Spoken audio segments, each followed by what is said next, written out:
Welcome to the Political Matrix News. Politics, people, local, regional, national news. Political Matrix News keeps you informed. We have the sources, we have the truth from inside the Political Matrix.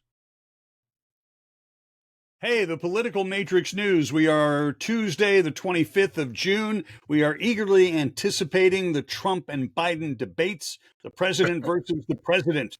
Let me tell you, I can hardly wait. There is a major, you probably heard the name, but you don't know who the guy is. Charlamagne the God is syndicated on mostly urban, that would be black radio stations, coast to coast. And he is apparently a go-to for most of the news networks, well, at least CNN and Fox, for his opinion. They feel that he has his pulse or has his fingers on the pulse of the African-American voter in the United States. He said nice things about Joe Biden, and now not so nice. Who wants to take the lead on that? Greg Fink in Gainesville, Scott Miller in Pensacola. Who's first? I think, basically, I think we're going to take a look at here what he said on The View about why he's not endorsing Biden. And so, let me tell you something. If I want political information, my first stop is The View, because that's where you get accurate political dialogue. It really is, and this is where the most accurate political dialogue of the day, or Charlamagne the God, is. Anybody, Charlemagne, now is not the time, in my opinion, to sit this one out. Yeah, I didn't say that. I never said I was sitting it out. What you gonna do? I'm definitely voting in November, but what I like to focus on is issues, not individuals. Like, you know, when but you why not endorse? Huh? Why not endorse Biden? I saw y'all do this to Killer Mike when he was on The View, and Killer Mike literally sat here and said, hey, you know, I supported Keisha Lance Bottoms. I supported Ralph Warnock. I supported John Ossoff, right, in Georgia. He said, you should support the people that I've supported. You should support the person who the people I've supported are supporting. Okay. That's y'all opportunity to say, well, clearly he's talking about President Biden.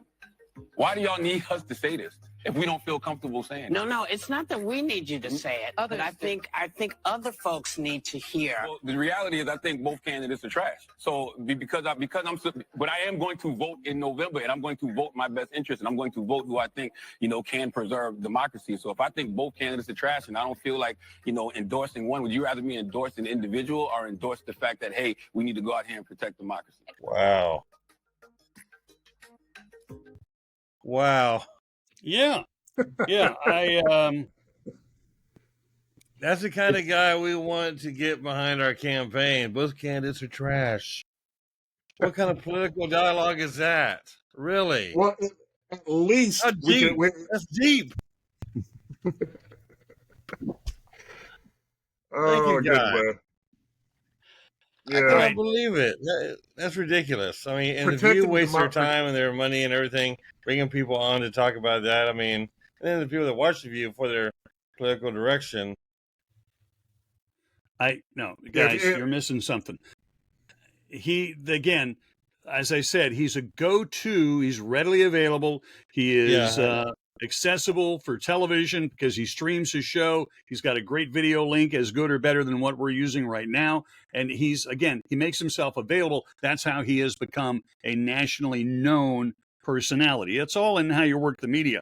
However, he did say yesterday the Democratic Party should pull support for Joe Biden if he performs poorly at the Thursday night debate.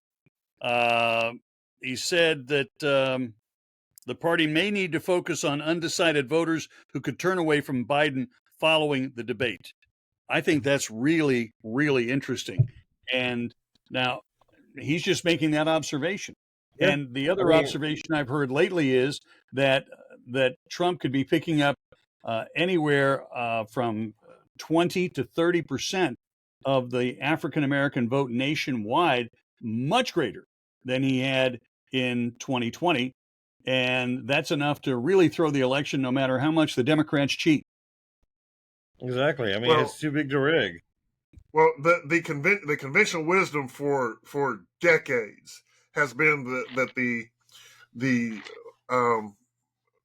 Democrat Party has an 87% lock on the black vote, and that's that's the cushion that they've relied on forever. And that all the Republicans have to do is crack that up to 20%, drop that down to 80%, and the Democrats would lose their majority. And right now, they're losing black voters like there's a prize for doing it. The Democrats are. I think there's a possibility that the Republican Party, or let me just reverse that, there's a possibility the Democrat Party might only gain or earn 60% of the African American vote. I don't think they're all going to go Republican, but I think a lot of them might go Republican and third party and the other parties. But I think that instead of them getting 87%, it might be down to as low as 60% this year. That would pretty much constitute a Trump landslide. It would. The Hispanic votes are as well. Hispanic voters are greatly going toward Trump, and a big shocker to the Democrats, especially throughout the Southeast and the even Arizona and Texas, where he's supposed to be so harsh against Hispanics for his border stance and his border issues. But the ones that came over the border don't vote anyway. Hell, they don't speak English, 97% of them. And illegal, they're not legal residents, no matter how much money is given and how many phones are given and how much free apartments are given. There still aren't.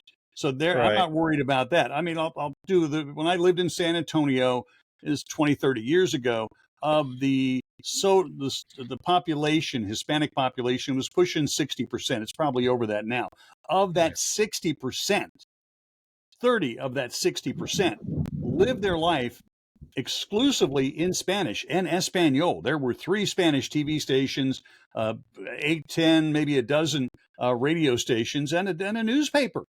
They just, the regular San Antonio Express News printed Spanish. Boom. And where the inside, I mean, the ads are still the same. They just changed to Spanish. So I'm sure the media in that point has not changed that much. But again, and then of the 60, 30 lived in both languages, at least knew enough Spanish to talk to their grandmother, probably, abuela. And they could order in Spanish in most Mexican restaurants, which are what we have an abundance of in San Antonio. And that was good. So, but there's no guarantee because they are Hispanic that they are, in fact, Democrats. Here in Florida, especially Miami, the Cubans could not be more conservative. They could not be. So there you have it. Well, Marco Rubio. The people that work on my job site, we have a large Spanish workforce in our job sites, and I can tell you, we sit around and chat a lot, and politics comes up a lot.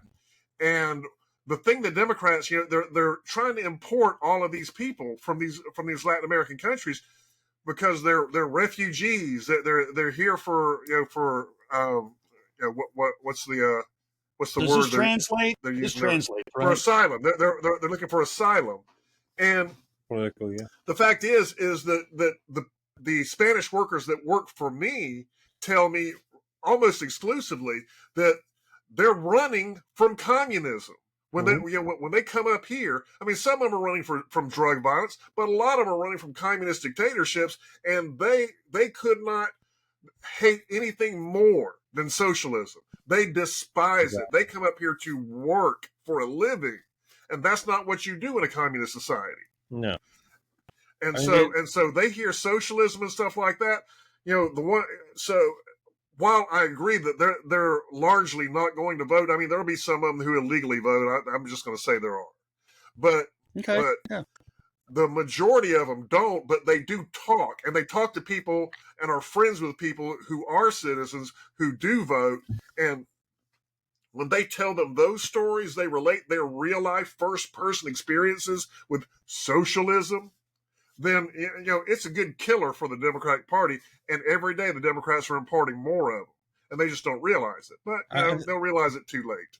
I think the irony here is that the Democrat Party has picked a group of people who, morally do not align with the Democrats at all, to bring into the country to, try to align themselves with them once they become legal voters. Now, Hispanic and Latino voters are not anywhere near the moral standards or the moral clarity of the Democrat Party. They are majority pro-life. They're Catholic. They're very pro-Second Amendment. They're anti-communism, like Scott said, anti-socialism. They want to work for, their money. They don't want to sit around. They believe in homeschooling. They believe in school choice. They don't believe in the, big governmental educational system. A lot of them believe in private schools and Christian schools. And so it's very ironic that the Democrats are basically picking a whole bunch of Republicans who live in other countries to come over to America and hope that they're going to switch parties psychologically or something like that, or internally once they get citizenship here as a reward to saying thank you. I don't think it works like that. Most of these guys are extremely happy to get to America. Once they get to America, they're going to be very, very happy to go ahead and go with their culture that they're used to. They're not going to change their culture. That's not going to work. They're going to stick with their culture that they've always had.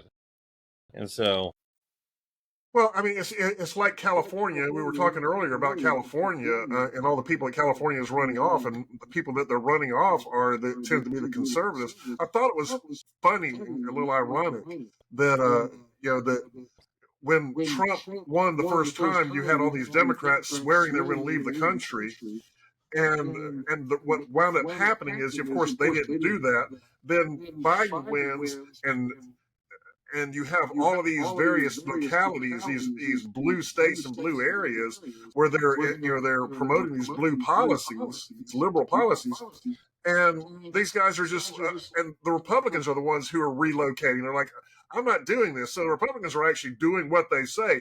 I'm not standing for this. I'm going to go somewhere with people who I align with. And sadly for the Democrats, all their policies are coming to bite them. One of my favorite ones is their promotion of electrical vehicles. And now there are so many electric vehicles in California that they're having to, they make all their road tax money off the gas. And so since the electric vehicles don't burn gas, how are they repairing their roads? They're going to have to come up with a tax that tracks people's mileage. They want to put trackers in the cars. So that will eventually be the only logical solution. And you'll get a bill at the end of the month from the government. Whatever. That's why I don't want to go to California too much more. You get the idea, and I absolutely concur. Electric cars, much like giant windmills, are pretty much a dead end. We could talk about portable, compact nuclear reactors that could serve, 300,000 homes. That would, like one reactor would cover, for instance, Escambia and Santa Rosa County and maybe a part of Okaloosa. That's it, one. And not one of these massive structures that are square miles, but maybe, a square block, a square mile. But that's the future, and we'll talk about that some other time. This is the Political Matrix Newscast. What? Go ahead, Scott. Oh, it was just a small aside. Jumping on your alternative energy thing, there's a new proposal coming out for geothermal. They had, the big hold up for geothermal, as being a practical energy source, like a big time energy source, is access to the part of the earth that's hot enough to dry it. And the reason that you can't do it is because the drill bits, wear out after about 2 hours, and they got 10 kilometers to go. And now they've come up with a laser that'll do it. So instead of taking 4 or 5 years to drill down through that much crust and billions of dollars, they can do it in about 100 days and put up a 300 megawatt power plant. We will see. I think I saw that in a movie. They were on an asteroid, and they had to drill into the asteroid to put an atomic bomb there. I could be mistaken at that point.